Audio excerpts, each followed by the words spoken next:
अस्सलामुअलैकुम हंसो पाकिस्तान के साथ मैं हूं तोहा सुहेल। आज मेरे साथ एक अंकल मौजूद हैं, आइए इनसे बात करते हैं कि आज हमें क्या बताते हैं। अस्सलाम वालेकुम। जी वालेकुम सलाम। क्या नाम है आपका? Shabir Ahmad Ansari, Green Town Lahore. अच्छा, आप क्या करते हैं?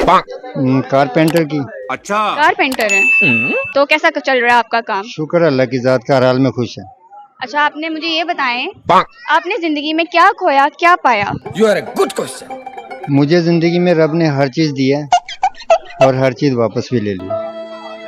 क्यों, ऐसा क्यों है? उसकी मर्जी है, वो मालिक की मलकियत है। बात तो सही है। नहीं, कुछ चीजों पे हमारा अपना भी इख्तियार होता है कि हम उस चीज को अपने पास रखें संभाल के। तो ऐसा क्या हुआ, क्या वजह बनी?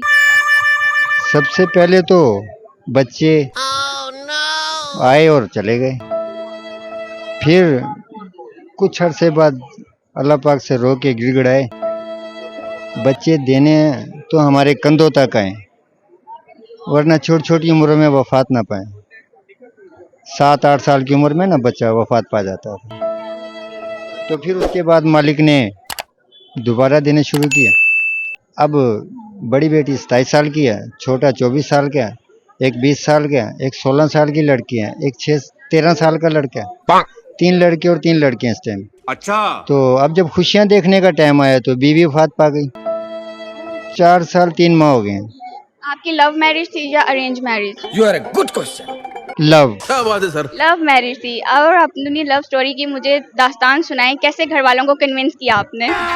अभी मजा आएगा ना भिड़ो। या घर वाले मान गए थे लव मैरिज को? नहीं, सभी मान गए थे। मेरी अम्मी खुद देख कर आई थी। अच्छा, 50 रुपया दे के मंगनी की थी। क्या बात है ओनली सर। 50 रुपये।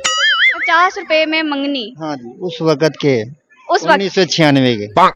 ओके, इतने साल पुराने। मेरे ख्याल से तब 50 रुपए भी बहुत बड़े थे, है ना, काफी ज्यादा। बहुत बड़े थे। बात तो सही है। फिर कहाँ मिली थी वो आपको, कैसे मिली थी, कब प्यार हुआ, कब शादी हुई? मुल्तान शहर मेलसी में। रहा नहीं जाता, तड़प ही ऐसी है। 2 साल बाद हमारा आप टाइम हुआ। मुल्तान के रहने वाले हैं? हम तहसील मेलसी, जिला बिहाड़ी से रहने वाले हैं। अच्छा, लाहौर क्या करने आए हैं आप? लाहौर मजदूरी करने आए थे, तू समझा। फिर यहीं रिहाइश बना लिया। घर भी अपने ग्रीन टाउन बागड़िया में।